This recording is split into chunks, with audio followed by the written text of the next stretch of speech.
The fluorescent light of the hospital room had been the backdrop of my life for 3 agonizing weeks. My mother was fading fast, and I, her only son, was constantly by her bedside, holding her hand, watching the clock tick down. When the call came that the end was near, I drove home. A 5-hour blur of tears and coffee, to collect a few important papers and change before returning for the final vigil. I pulled up to my quiet, suburban house, but nothing was quiet inside. The front door was ajar, and a sickening, muffled screaming was coming from the basement. I rushed downstairs and found the heavy steel door to our wine cellar, a space we rarely used, padlocked from the outside. The screaming was definitely coming from inside, frantic, hysterical, and distinctly female. It was Sarah, my wife of 15 years. As I wrestled with the heavy, industrial-grade padlock, my hands shaking with a fear I'd never known, I looked around the otherwise immaculate basement and saw the only sign of the perpetrator: a handwritten note taped crudely to the furnace. It wasn't signed, but the handwriting was instantly recognizable. It was from our 11-year-old daughter, Emily. The note read, "I know what you did, Mom. You were supposed to be watching Grandma. You hurt her. Stay here until Dad knows." I finally managed to break the lock, throwing the heavy door open to find Sarah huddled in the corner, sobbing, her eyes wide with terror and guilt. She didn't scream for help. She screamed for me to understand that our daughter, our sweet, quiet Emily, had somehow discovered a fatal secret that connected Sarah directly to the sudden, severe worsening of my mother's condition. The truth, which Sarah hysterically confessed in the moments that followed, was that my mother had died not of natural causes, but from a calculated, quiet act of neglect and intentional harm, orchestrated by my own wife, fueled by years of resentment and greed for my mother's significant estate. Emily, who had only been visiting her grandmother the day before, had been the silent witness.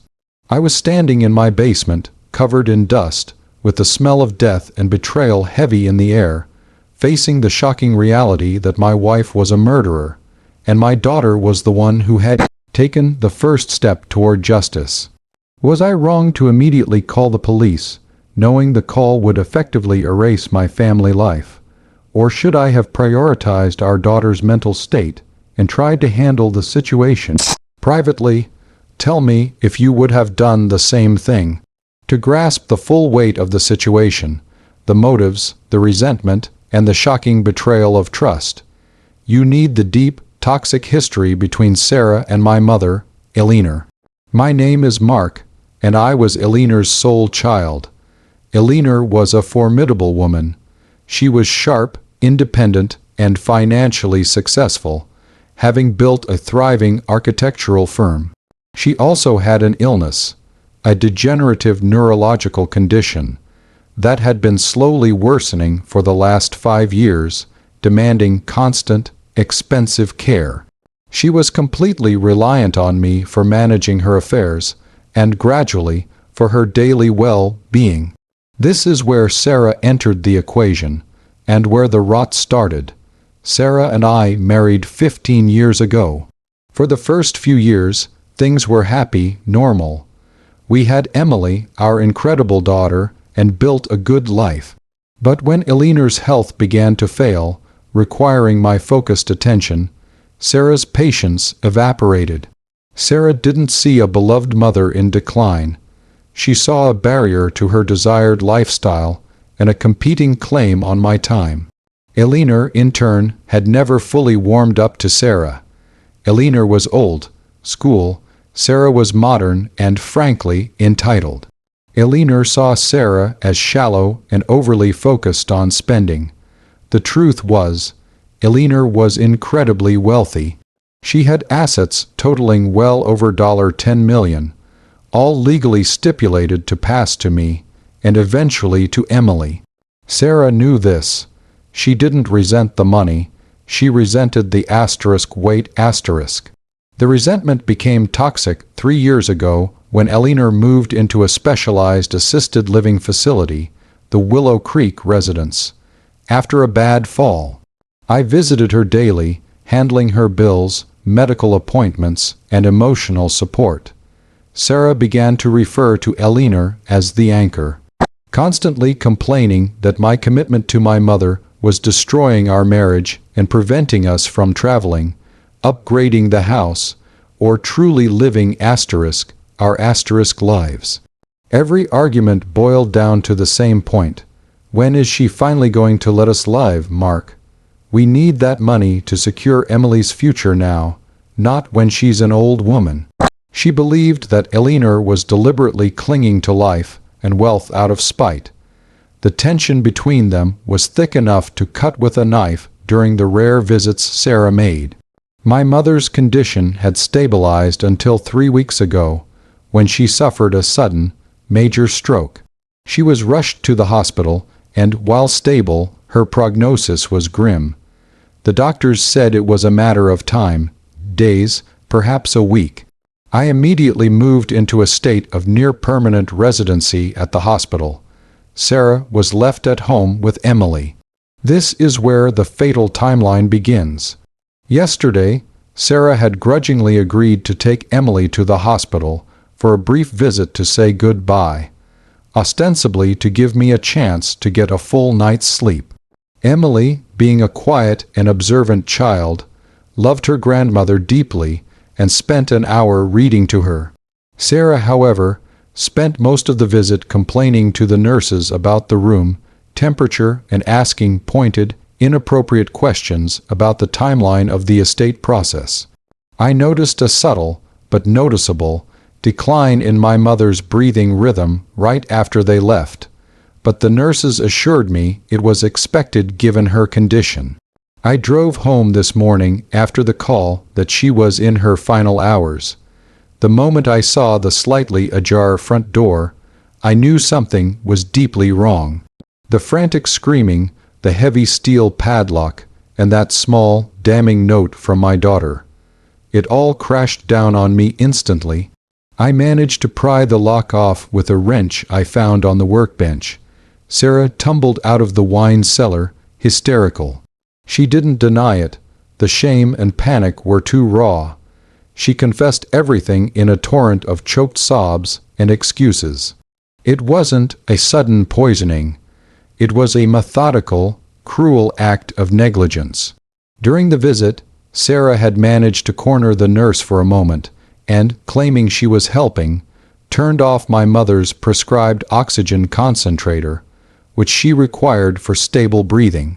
She justified it, screaming, "The doctors said it was over. I was just speeding up the inevitable. It was supposed to look natural." She admitted that when Emily came back into the room and saw the monitors starting to flatline, Emily didn't say anything, but she knew. Emily, my sweet, quiet, intensely moral daughter, had observed her mother's cruel act, realized the consequence immediately, and carried the terrible secret home. Then, with a chilling calmness that belied her age, she waited until Sarah was distracted, lured her down to the basement on a false pretense, and locked her in the wine cellar, using one of the heavy padlocks we kept for tools. Emily had then gone to a neighbor's house, telling them she was having a sleepover, effectively removing herself from the immediate danger and setting the stage for me to find the truth upon my return. She hadn't called the police or spoken to anyone, but she had delivered the perpetrator directly to me with that damning note. Emily was acting as the silent, terrifying arbiter of justice. The confession was gruesome, punctuated by Sarah's frantic pleas. "She's already gone, Mark. No one can trace it. We have to protect Emily. We have to keep this quiet for her." So that's the situation I was in. My wife, who had just confessed to the premeditated murder of my mother for $10 million, was kneeling at my feet, begging for silence to protect our daughter. Meanwhile, our daughter, the true hero, was safely away but emotionally scarred. having delivered the criminal to my custody. I had the power to make a choice that would determine the course of 3 lives. Call the police immediately, leading to a public scandal, Sarah's arrest, and a lifetime of psychological damage for Emily, or try to manage the situation quietly, perhaps hire a lawyer to mitigate the damage, and risk becoming an accessory to a cold-blooded murder. The police station was 10 minutes away.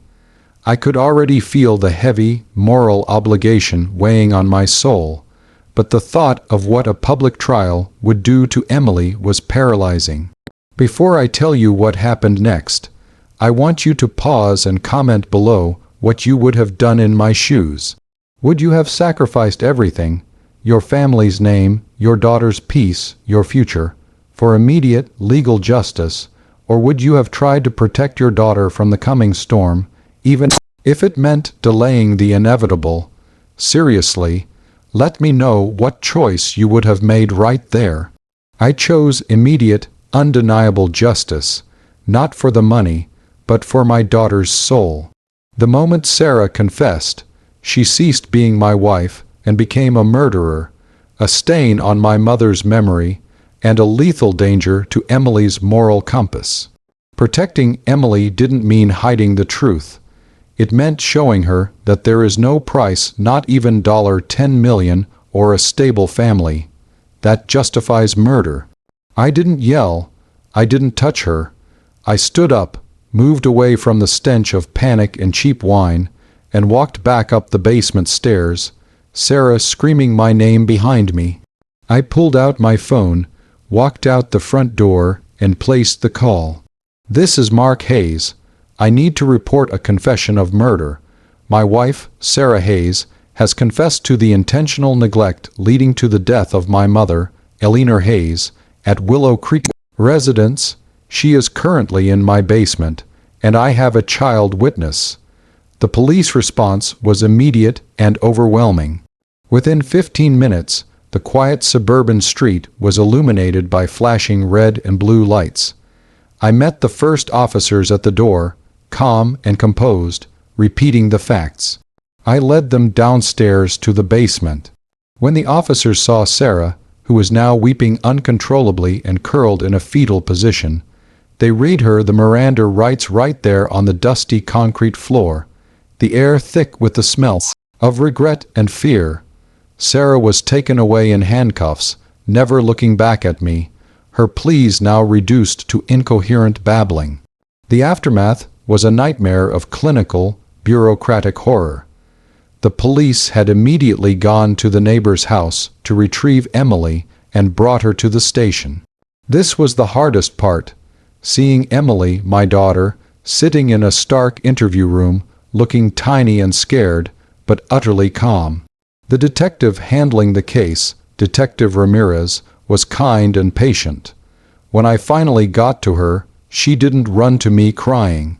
She looked up at me with those wide, intelligent eyes and simply asked, "Did you see my note, Dad? Did you see what she did to Grandma?" I pulled her into my arms and held her tight. "I saw your note, sweetheart.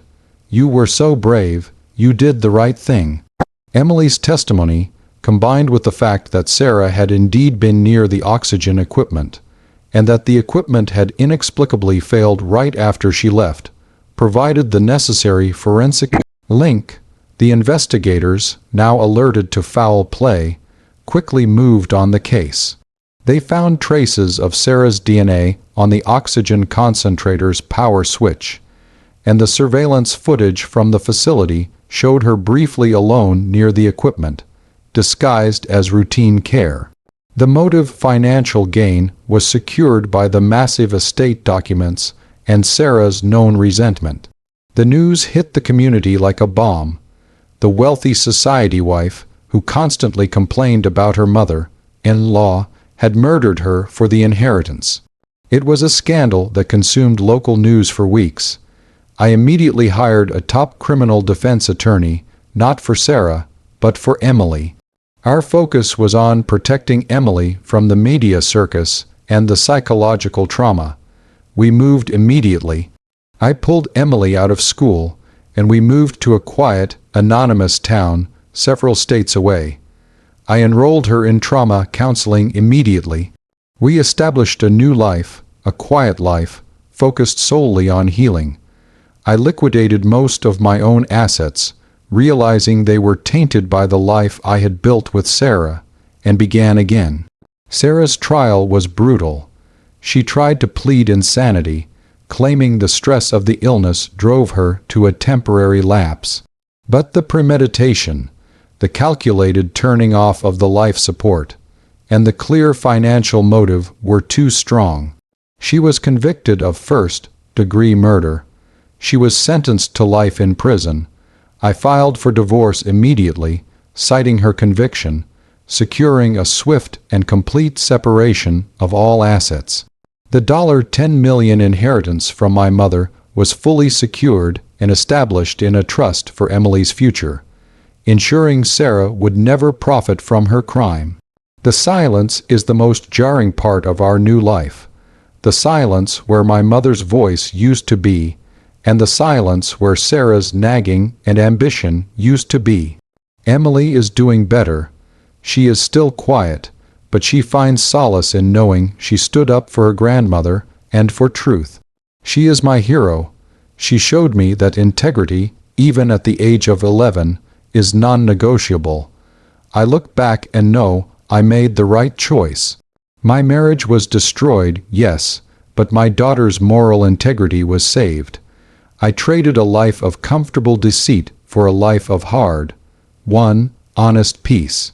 The greatest revenge was not the conviction itself, but the fact that Sarah, who craved that $10 million fortune so desperately, will spend the rest of her life in a 6x8 cell, contemplating the wealth she murdered for, but will never touch, all thanks to the courage of an 11-year-old girl and the strength of a father who chose right over easy. Like this video if you think my daughter Emily is the bravest hero in this story. Subscribe for more stories about betrayal and unexpected acts of courage. And please, share your final thoughts on this whole mess in the comments section below.